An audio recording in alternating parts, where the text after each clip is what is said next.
जमात इस्लामी, जमीयत उलमा इस्लाम F, Balochistan अवामी party, अवाम Pakistan party और मजलिस वहदत मुस्लिमीन ने PTI पर पाबंदी के फैसले की मुखालफत कर दी।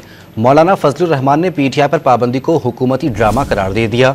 अवामी नेशनल पार्टी ने PTI पर पाबंदी का फैसला बचकाना करार दे दिया।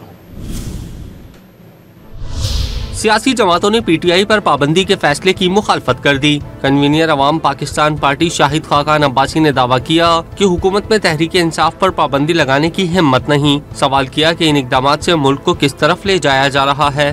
किसी जमहूरी हुकूमत ने दूसरी पॉलिटिकल जमातों को बैन नहीं किया। आप किस तरफ जा रहे हैं कि मुल्क को किस तरफ लेकर जा रहे हैं? आज मुल्क को जरूरत है जोड़ने की। आप मुल्क में मजीद तफरीक डालना चाहते हैं, मुल्क में इंतशार चाहते हैं और इख्तियार भी आपके पास नहीं है।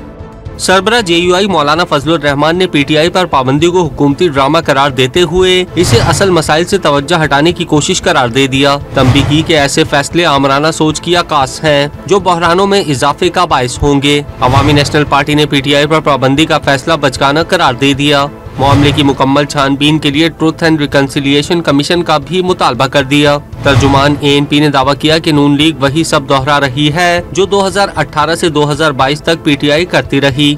जमात इस्लामी ने तहरीक इंसाफ पर पाबंदी का फैसला फाशिज्म करार दे दिया। अमीर जमात इस्लामी हाफिज नईमुर रहमान ने वाज़ेह कर दिया कि आमराना सोच पर यकीन रखने वाली जमातें ही गासिबाना फैसले कर सकती हैं। बलूचिस्तान अवामी पार्टी और मजलिस वहदत मुस्लिमीन ने भी पाबंदी की मुखालफत कर दी।